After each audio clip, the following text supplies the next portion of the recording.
Bueno, muy bien, ahora sí me despojo del barbijo. Hubo algunos inconvenientes de fuerza mayor, lo cual nos impiden hoy poder tener el tiempo de alabanza, pero no nos impide poder tener el tiempo con la palabra de Dios. Y venimos este tiempo estudiando las cartas a las 7 iglesias que nos enseñan, y ya vamos llegando al final. Y hoy nos toca la iglesia en Filadelfia,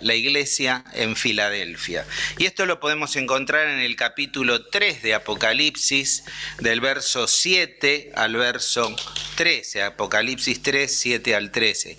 Y mientras que buscan en sus Biblias, lo cual es bueno, porque también creo que con el tema del Zoom hemos perdido esta habitualidad de buscar en las Escrituras.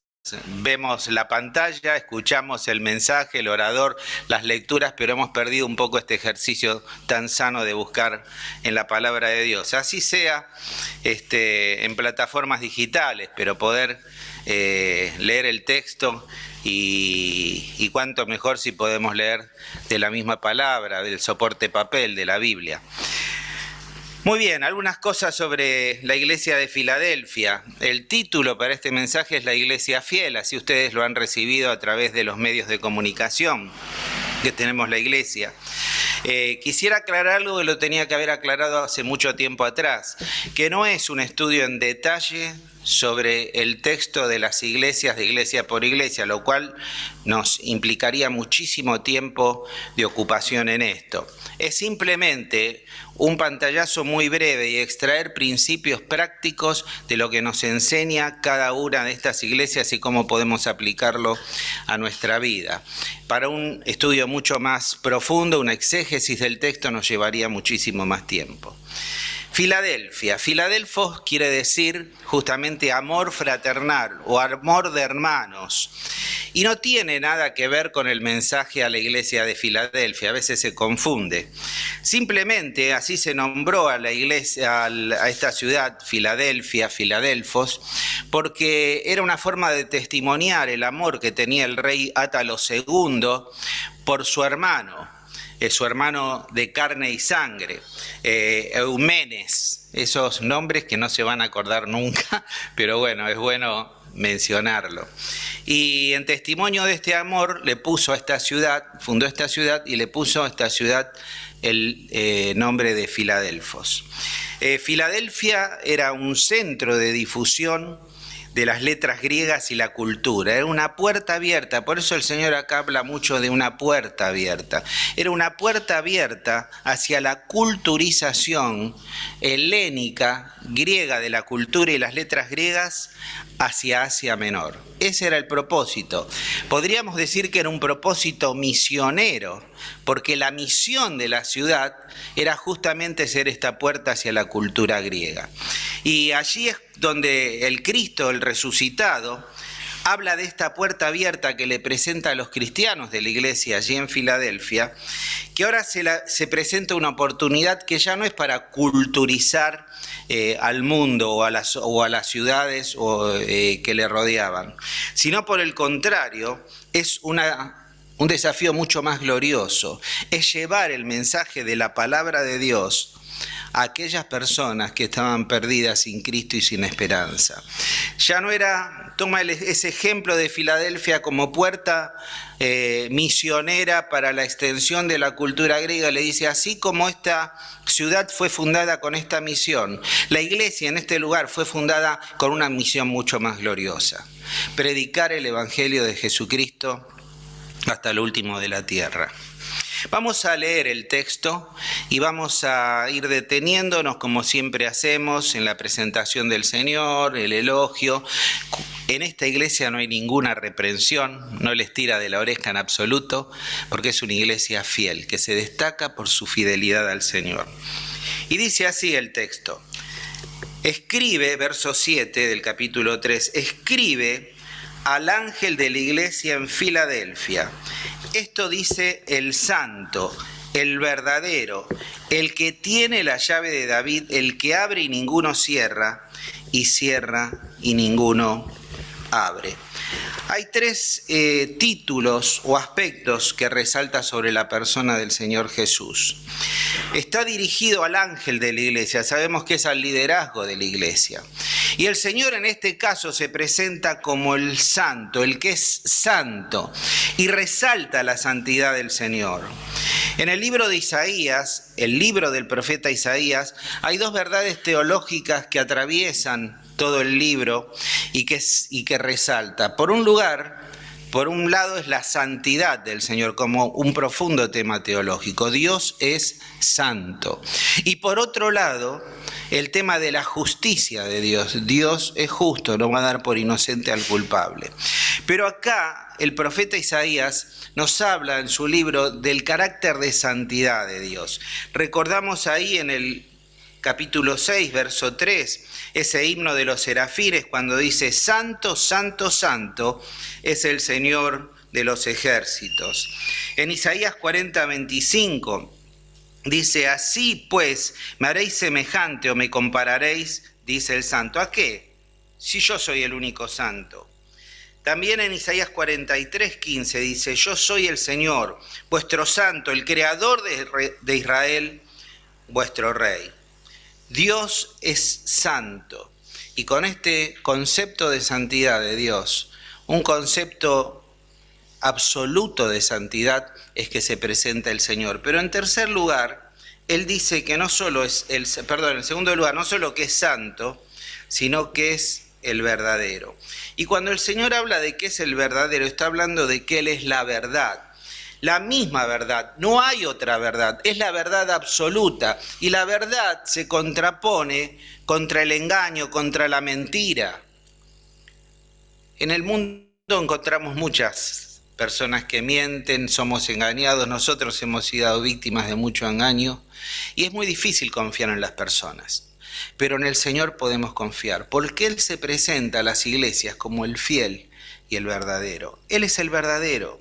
Pero también esto implica, como nos dice Juan 14:6, que Él es el camino, es la verdad, la única verdad y la vida. Y que nadie viene al Padre si no es por Él. Y esto nos llama profundamente la atención sobre la veracidad de las palabras y las promesas del Señor. Miren, si hay algo en lo que yo he aprendido a lo largo de los años que puedo confiar, es en la palabra de Dios. Lo único que a través de todos los años de mi vida me ha sostenido es saber que hay un Dios que es fiel, que es santo, esencialmente santo, pero que es verdadero. El Señor nunca te va a fallar, el Señor nunca te va a engañar. El Señor lo que te ha prometido, sus promesas, Él las va a cumplir.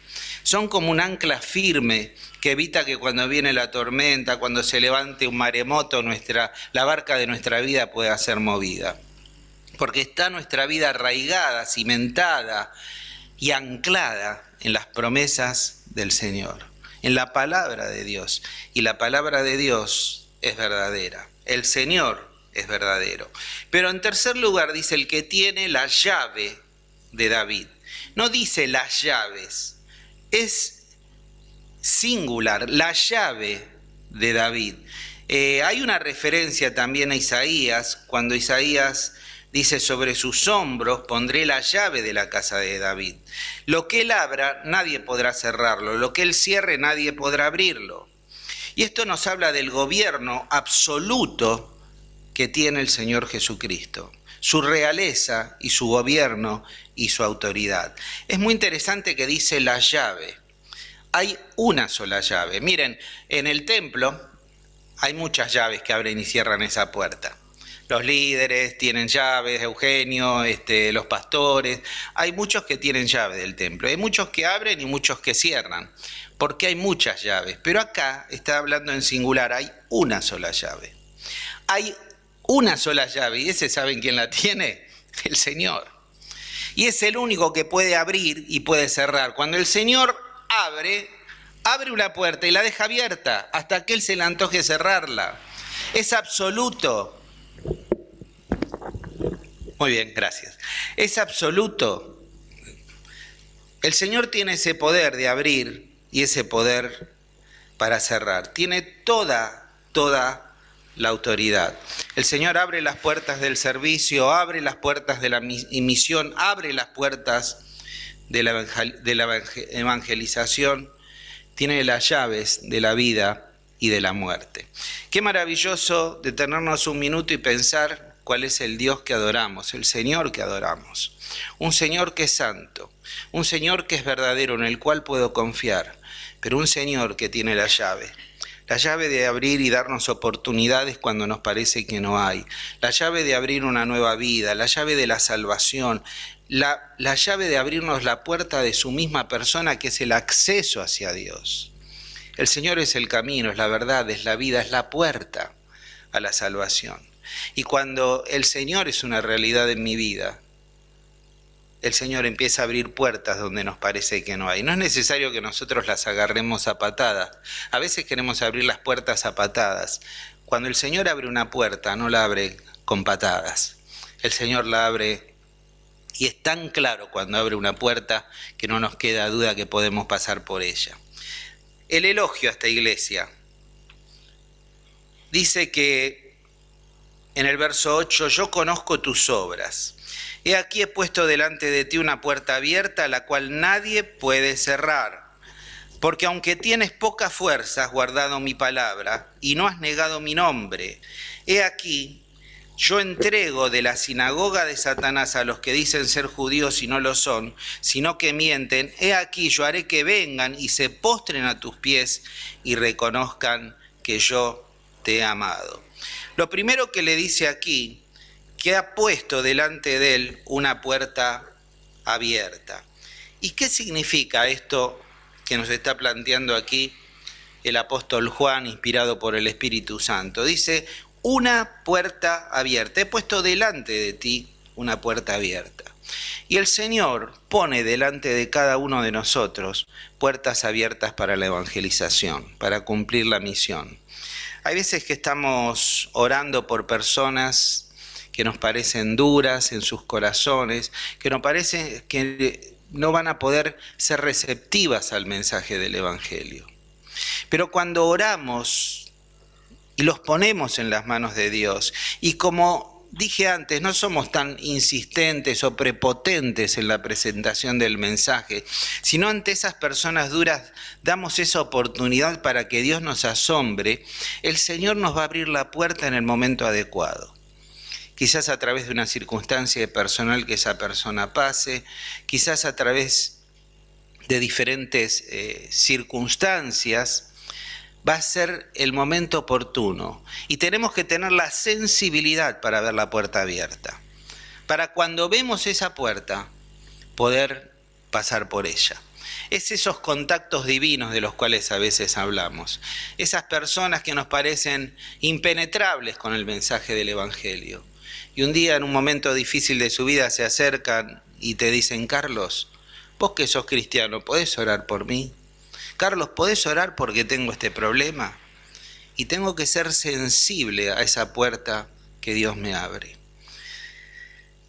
En 2 Corintios 2, 12 al 13, Pablo nos habla mucho sobre esto. Pablo era un evangelista sin lugar a dudas, tenía una misión que cumplir. Y dice allí en 2 Corintios 2, 12 al 13, además, cuando vine a Troas a predicar el Evangelio de Cristo, se me abrió una puerta del Señor. Pablo sabía que solo Dios es aquel que puede abrirnos las puertas para la proclamación del Evangelio. Él pedía a los hermanos de las iglesias que oren para que Dios siga abriendo puertas para la evangelización. En Colosenses 4:3 le habla a los colosenses, les escribe, le dice, oren, intercedan por nosotros, por el equipo misionero. ¿Con qué propósito? A fin de que Dios nos abra las puertas para proclamar su palabra. Él era consciente que Dios era el que tenía que abrirnos las puertas. A veces decimos el barrio es duro, las circunstancias son difíciles, los países son inalcanzables con el Evangelio, los gobiernos son resistentes a la palabra, pero nos olvidamos que el que tiene la llave es el Señor. Y que cuando el Señor abre una puerta, nadie, en absoluto, nadie la puede cerrar. hay un ejemplo muy ilustrativo de esto, y son los surfistas. Ustedes vieron que ellos entran al agua con sus tablas de surf y están ahí flotando. Yo siempre hubiera querido poder hacer eso. Yo creo que si me pongan una tabla de surf me pego una vuelta que me van a tener que sacar el guardavidas. Pero ellos van ahí y ni le hablemos de pararme, ¿no? Imagínense ustedes la imagen de yo parado en una tabla de surf, lo que puede ser. Bueno, lo que puede ser. Y entonces, imagínense, entran en el agua y están ahí esperando, expectantes. ¿Qué es lo que están esperando? Están esperando la mejor ola. Y están expectantes y están allí con la atención puesta en la marea, y cuando ven la mejor ola, ahí es la que toman y la que se suben. Bueno, así tenemos que ser nosotros. Nosotros tendríamos que ser surfistas del Evangelio y estar allí expectantes como iglesia, como sociedad, en medio de esta sociedad, y ver los momentos en los cuales Dios nos está abriendo puertas, Dios nos está indicando que se va a mover para poder subirnos a la ola y surfear con Él, y poder llevar este evangelio maravilloso de la gracia de Dios. Oramos por las personas, intercedemos por las personas, pero tenemos que estar alertas para poder ver cuándo Dios abre la puerta para que podamos llegar con el evangelio a estas personas. Ahora, tenemos que entender algo que entendía el apóstol Pablo, que no se trata de nosotros, sino que es la obra de la gracia de Dios, la obra divina, la que nos capacita, la que nos ubica en los momentos especiales para compartir las buenas nuevas. Pablo decía en 1 Corintios 16:9, porque se me abre una puerta grande y efectiva, pero hay muchos adversarios. Siempre hubo una tremenda... No, gracias, te agradezco, gracias. Siempre hubo una oposición abierta contra la predicación del Evangelio. Fue perseguido por los judíos, fue encarcelado. Si nosotros le preguntáramos al apóstol todos los impedimentos que tuvo y todos los adversarios de diferentes formas que se fueron manifestando, podría decir montones. Ahora, cada vez que nosotros queramos cumplir con este sagrado, maravilloso ministerio de poder entregar la palabra de Dios, siempre vamos a tener adversarios, siempre. El enemigo no va a querer que se predique la palabra, pero el enemigo ya ha sido vencido. Y vemos a través de la vida de Pablo que aún con todas los estorbos que el enemigo le puso por delante, nada pudo impedir que él evangelizara hasta lo último de la tierra e irse a la presencia de Dios con esa conciencia tranquila de que había cumplido la tarea, que había cumplido la misión. Hermanos, Dios pone alrededor nuestro un montón de personas que deben ser alcanzadas por el Evangelio. Que el Señor nos dé esa conciencia tranquila de que hemos llegado a cada uno de ellos. Aún aquellos que rechazan el mensaje del Evangelio. Cuando la veo a Graciela, veo cuántas veces ella ha compartido que la familia es resistente al Evangelio. Hay que orar. Señor, abrí la puerta. Señor, mostrame el momento. Señor, mostrame la circunstancia adecuada. Y el Señor lo va a hacer. Porque como dije antes, no se trata de nosotros. Es la gracia y el poder de Dios que actúa y que abre las puertas. Cada día tenemos que estar atentos a las oportunidades de Dios. Cuando hay un corazón sensible a la necesidad del Evangelio y compasión por los perdidos, siempre vamos a encontrar la oportunidad. Dios es el que habla por nosotros. El poder de Dios se manifiesta a través de nosotros. A veces decimos, pero ¿qué le puedo decir? ¿Cómo puedo entablar la conversación? Confiemos que somos canal de la palabra de Dios. Dios se manifiesta a través nuestro, Dios predica a través nuestro. Y aquí hay tres ideas que surgen con mucha claridad. En primer lugar, y lo voy a repetir cada uno de estos conceptos porque al no tener la presentación de PowerPoint quizás alguno esté anotando en su casa o no quiero que pierdan cada uno de estos aspectos. En primer lugar, el primer aspecto, hay una puerta de oportunidad misionera delante de cualquier cristiano sin necesidad de viajar quizás a ultramar para buscarla. O sea, el primer concepto es que hay una puerta de oportunidad misionera abierta delante de cualquier cristiano. En el hogar, en tu círculo de amigos, en la facultad, en el lugar donde vos te movés. Dios abre puertas, Dios da oportunidades para que vos puedas presentar el Evangelio. No es necesario pensar solo en la obra misionera y decir en los pueblos no alcanzados o en provincias o lugares que tenemos lejanos. Dios pone la obra misionera a tiempo completo a nuestro alrededor. Y cuando es a tiempo completo, a veces nos referimos a misioneros que han dedicado su vida a hacer esto. No, nosotros somos misioneros a tiempo completo, porque desde que nos levantamos hasta que nos acostamos tenemos que cumplir la misión. Entonces vos y yo somos misioneros a tiempo completo. Y Dios quiere que mi vida se caracterice por vivir el Evangelio, por predicarlo a través de nuestras acciones y también a través de nuestras palabras. En segundo lugar, el camino de Cristo. En el camino de Cristo, en esta tarea gloriosa de servir al Señor y de predicar el Evangelio, la recompensa de un trabajo bien hecho, ¿saben cuál es? Es mayor trabajo por hacer. En el camino de Cristo, la recompensa de un trabajo bien hecho no es decir, bueno, ya está, me siento a descansar. No, es más trabajo para hacer. Filadelfia fue desafiada a través de su fidelidad a Cristo. Y cuando empezó a realizar su tarea misionera, esa tarea misionera fue premiada con más tarea para hacer. Cuando vos empezás a servir al Señor, cada vez el Señor va pidiendo más de vos, no pide menos. No te da un premio y te dice, bueno, ahora sentate a descansar. No, muy por el contrario.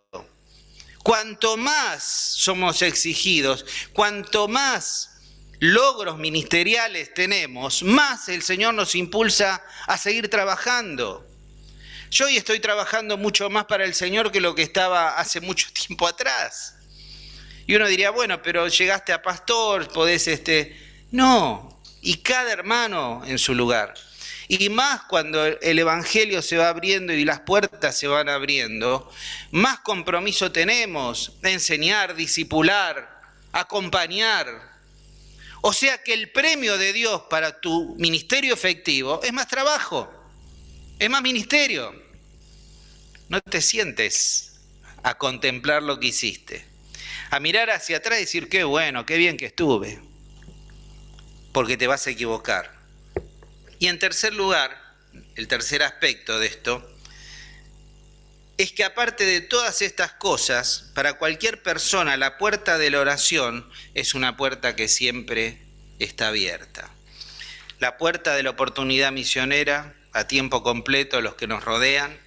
También la recompensa del trabajo, que es más trabajo, pero también esta puerta que el Señor abrió a través del mismo, un camino nuevo y vivo que es la oración.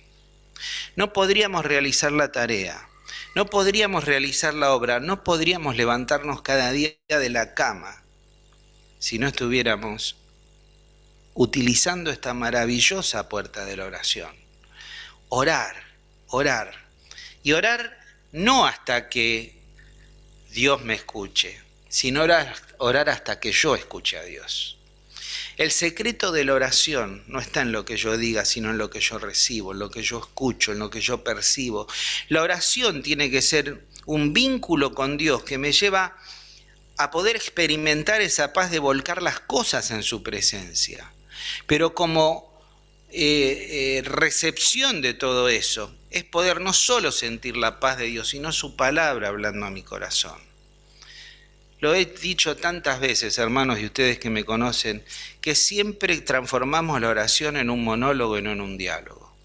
¿Cuánto tiempo después de orar estamos en silencio en la presencia de Dios, como nos dice el salmista, para escucharle, para ver qué nos tiene que decir, para ver qué nos quiere mostrar?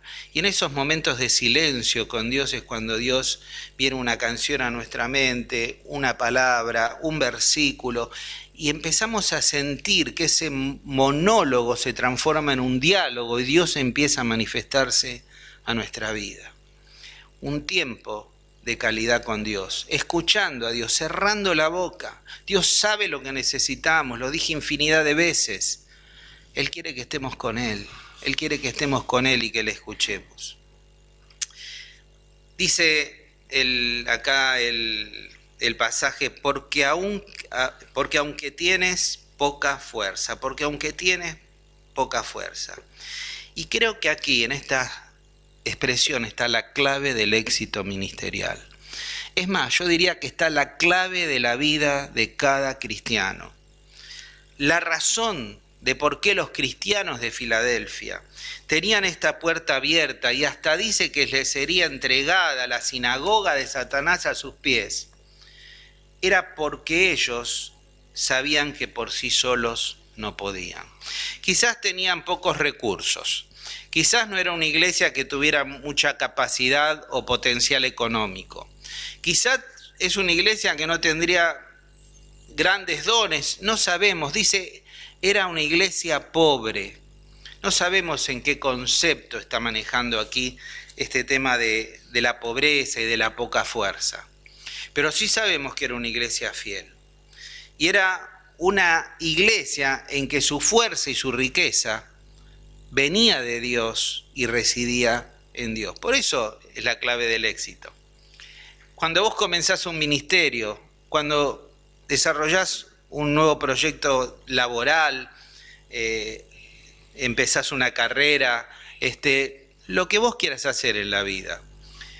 Si vos no tenés este concepto de tu debilidad ante los desafíos y de buscar el poder y la guía de Dios para estas cosas, no vas a tener éxito.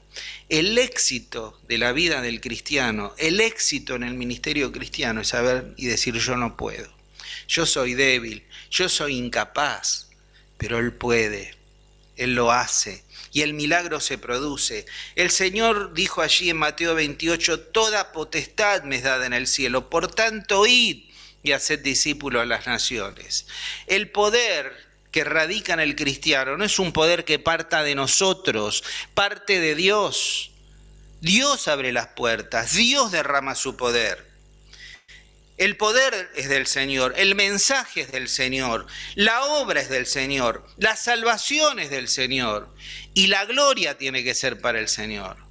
Hermanos, en esto no tenemos nada que hacer, tan solo poner nuestra disposición, nuestras manos y nuestra voluntad para cumplir aquellas cosas que Dios ha puesto para que hagamos. Pero el éxito radica en entender esto, que no podemos, dice el apóstol, porque mi poder se perfecciona en la debilidad. Por tanto, de buena gana me glorié y me gloriaré en mis debilidades, para que sobre mí repose el poder de Cristo. No hay victoria sin dependencia del Señor, no hay victoria. Es necesario entender la aritmética divina, y la aritmética divina es distinta de nuestra aritmética. Porque el Señor, nos dice Isaías, multiplica las fuerzas. ¿A quién? Al que no tiene. Cuando yo voy y le digo, Señor, yo no tengo fuerzas para emprender esto, el Señor multiplica mis fuerzas a través de una operación especial del Espíritu Santo. No hay mayor verdad que esta, hermanos. Nunca vamos a tener por nosotros mismos la fuerza necesaria, ni los recursos, ni la capacidad para llevar la obra de Dios adelante. La obra de Dios es sobrenatural, es de Dios. Y es sobrehumana porque lo que Dios te pide va más allá de las posibilidades de todo ser humano. Por tanto, los fracasos en la obra de Dios y los fracasos en tu vida, ¿sabes en dónde están? En confiar que vos podés, en confiar en tus fuerzas y no confiar en las fuerzas que Dios te da. No quisiera, ya me pasé con el tiempo, pero todos conocen la historia de la iglesia de Floresta, muchos de los que están acá, y el desafío a la obra en Asia.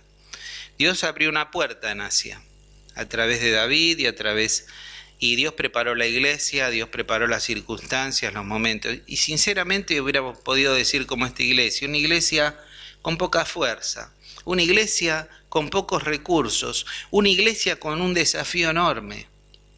Y el Señor nos ha asombrado con lo que ha hecho a través de la extensión de la obra en Asia y la motivación a iglesias locales para que se sientan y apoyen este ministerio. Pero ¿quién lo hizo? Dios. Dios abrió la puerta. Y si Él la abrió, nadie la va a cerrar. Has guardado mi palabra, dice, y no has negado mi nombre. Has guardado mi palabra y no has negado mi nombre. La idea aquí de este guardar la palabra griega aquí, nos habla de atesorar algo. No sé qué para vos es un tesoro. Para mí está sentado en el primer banco. Suma. No hay que perder eso. Muy bien, es verdad. Usted dice, bueno, muy bien. Pero no sé qué es para vos un tesoro, para vos en tu vida. ¿Qué atesorás? ¿Qué decís para vos es muy importante? Bueno, acá lo que habla es de atesorar algo que para vos reviste una importancia vital. Custodiarlo, amarlo, protegerlo. Y es lo que la iglesia de Filadelfia ha hecho con la palabra de Dios y con la enseñanza de la palabra de Dios. Dice, has guardado mi palabra, la has atesorado, la has custodiado, la has amado. Y no has negado mi nombre, sabiendo que negar el nombre del Señor era lo que querían para no ser torturados y asesinados y llevados presos. Ellos fueron fieles, mantuvieron el nombre del Señor, lo pusieron en alto, aun a pesar de las consecuencias. Y creo que es lo que tenemos que hacer nosotros en cuanto a la palabra. Siempre van a ver este énfasis en mí en el desafío a que estudien, amen, guarden y atesoren la palabra. En este tiempo donde prima el humanismo, donde los mensajes de las plataformas se han transformado en mensajes de autoayuda, donde el mensaje yo puedo, yo tengo la capacidad, yo tengo el poder, es absolutamente antibíblico. El humanismo se ha manifestado y se predica desde los púlpitos. El relativismo que nos lleva a ese concepto y a esa visión subjetiva de la teología o de las escrituras.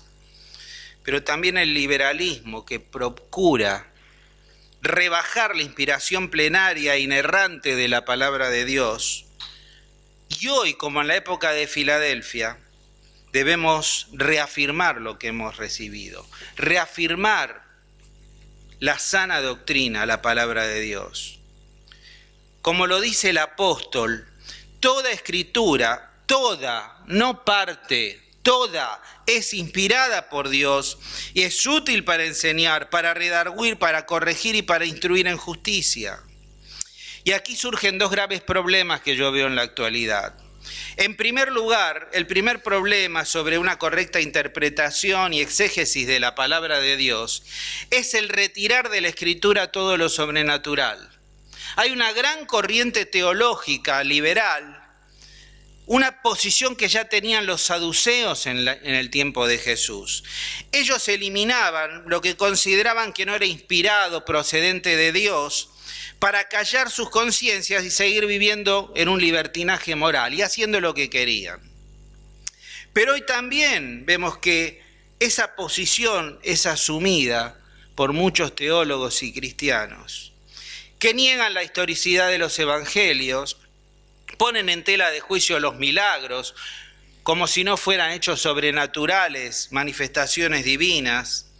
Los relatos bíblicos son mitos, y la Biblia es una tradición. Pero también tenemos un segundo problema o un segundo ataque a las Escrituras.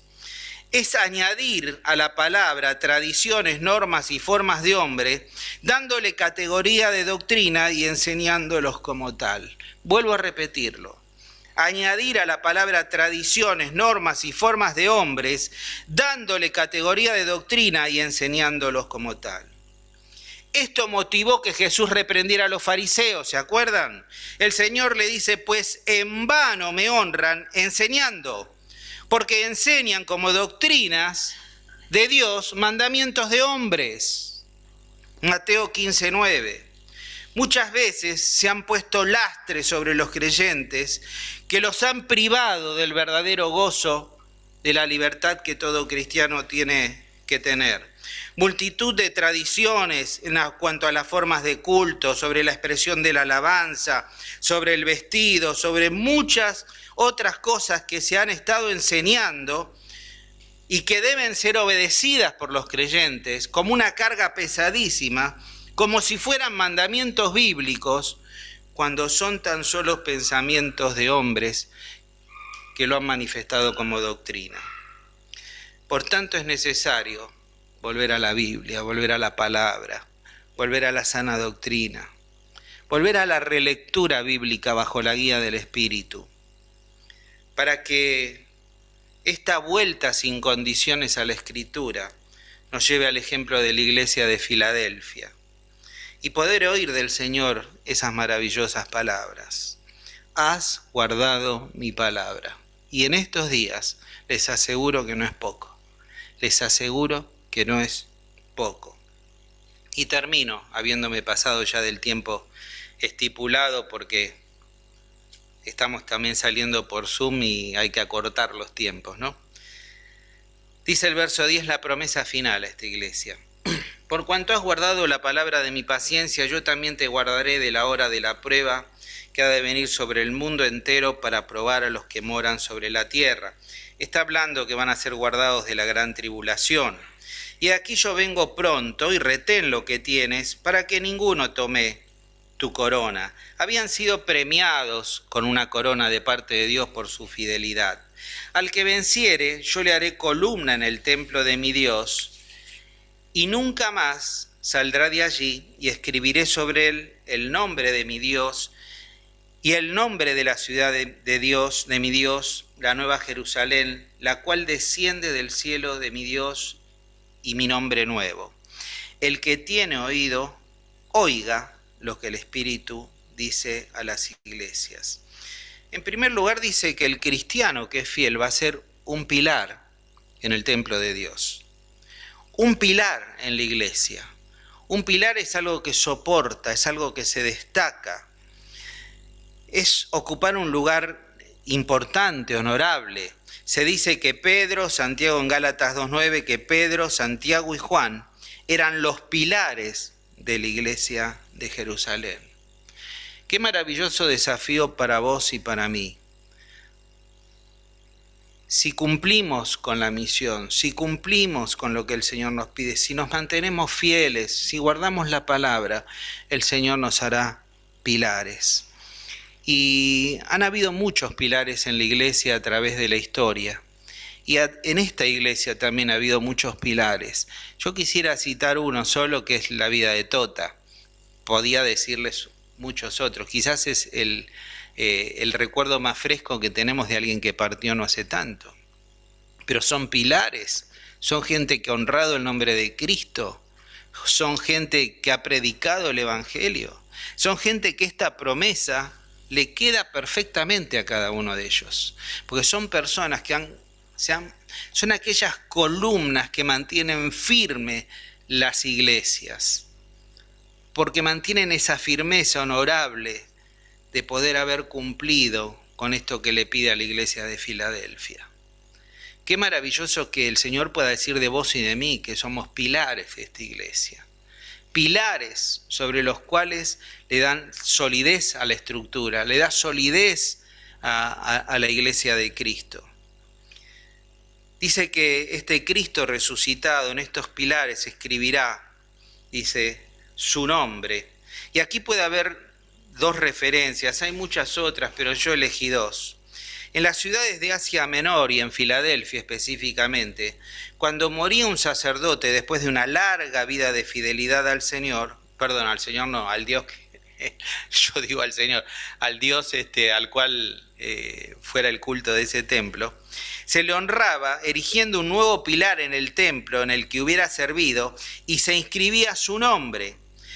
Así que esto podría referirse perfectamente a a esa honra o a ese reconocimiento que el Señor le ha dado a aquellos que han permanecido fieles. Pero también puede ser que haga referencia a una costumbre, porque se marcaba con un hierro candente las iniciales de su amo en las manos o en la frente de los esclavos. Y se ponía justamente, se marcaba las iniciales de su amo para que sepan a quién servían. Y quizás también esta puede ser una referencia. Mostrar que cada uno de estos cristianos de Filadelfia, aquellos cristianos que han sido fieles, van a llevar esta marca de Dios, este reconocimiento de parte de Dios, porque van a demostrar al mundo y a los que le rodean que son siervos del Altísimo. Cuando el Señor te ve, ¿qué es lo que ve? Siempre me pregunto lo mismo.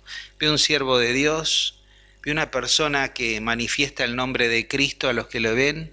Cuando te ven dicen, pero vos, ¿qué tenés que sos diferente? Yo veo que vos no sos como los demás, que vos nos compartís estas cosas. ¿Qué es lo que tenés? Quizás es porque tenemos el nombre de nuestro Dios marcado a fuego en nuestras vidas. Y lo mostramos y lo exhibimos y testificamos de Él. Y nos habla también de esta marca que tenían los esclavos, que pueden también referirse a esa marca profunda que nadie puede quitar, que nos dice la palabra de Dios que hemos sido sellados con el Espíritu Santo. Y el ser sellado con el Espíritu Santo me habla justamente no solo de que no perdemos la filiación de hijos ni la salvación, sino también que somos pertenencia de Dios. Y qué maravilloso poder reconocer que yo soy de Cristo. Y como dice esa canción, mío también es Él. Puedo gozar de su amistad por la eternidad. Y dice esa canción, tan solo Cristo puede amarme, nada podrá de Él separarme. Qué maravilloso pensar en esto. El Señor tiene un premio para cada uno de nosotros. Él premia nuestra constancia, Él premia nuestra fidelidad, Él nos premia no solo con esa corona que nos habla aquí, sino también con un reconocimiento que nos acompañará por la eternidad. No sé qué te aflige, no sé si hay desafíos ministeriales que tenés por delante, no sé si hay desafíos en tu vida, no sé si hay problemas en tu vida, pero yo te pido que ores al Señor. Le digas, Señor, abrime puertas. Señor, ahí donde me parece que ya no hay más solución, vos podés abrir una nueva puerta, podés hacer nueva todas las cosas. Señor, aquellas personas que me rodean que son tan duras para el Evangelio, Señor, quebrantá sus corazones. Rompé sus corazones. Aún aquellos que eran de la sinagoga de Satanás, dice que iban a ser entregados a los pies de Filadelfia, los cristianos de Filadelfia, iban a reconocer que eran amados por Dios. No hay nada imposible para Dios. Nada imposible para Dios. ¿Querés tener una vida exitosa? ¿Querés tener una vida que marque la diferencia? Reconoce que vos no podés. Reconoce que todo es producto de la gracia de Dios. Y cuando dejes al Señor entrar en tu vida, manejar tus planes, manejar los proyectos, vas a ver qué maravilloso que es, qué paz, qué tranquilidad que sentís. Porque te va a demostrar que no sos de Él, sos de Cristo. Y Cristo te va a dar todas las cosas, porque es aquel Padre amante que da hasta lo que no tiene por su Hijo. Dio todo en la cruz. En la cruz, ya lo dije hace unas iglesias atrás, se hizo pobre para que a través de su pobreza nosotros fuéramos enriquecidos. Ya no tenía más para dar el Señor. Dio hasta su sangre, dio su vida. Y nos ha hecho a cada uno de nosotros objeto de su amor. El Señor es el santo, el Señor es el verdadero. En Él podés confiar, en Él podés descansar, en Él podés volcar tus cargas, porque Él tiene cuidado de nosotros. Vamos a terminar orando en este momento. No sé qué es lo que te pueda preocupar. No sé cuáles son aquellas puertas que te parece que están cerradas. Quizás, como dice esa canción, esos caminos que no se abren. El Señor hace nuevos caminos. El Señor abre nuevas puertas. Nada imposible para Dios. Pone tu vida en las manos de Dios, tus desafíos en las manos de Dios, lo que te parece que no podés en las manos de Dios. Y el Señor te va a asombrar con lo que puede hacer. Vamos a tener un tiempo de oración y poner nuestras vidas en las manos de Dios. Lo digo siempre, no hay mejor lugar para poner las cosas que es en las manos de Dios, porque te da una tranquilidad y una paz absoluta, porque Él es el que las cuida, Él es el que la bendice, y Él, como los panes y los peces, es el que multiplica, el que hace el milagro. Vamos a orar.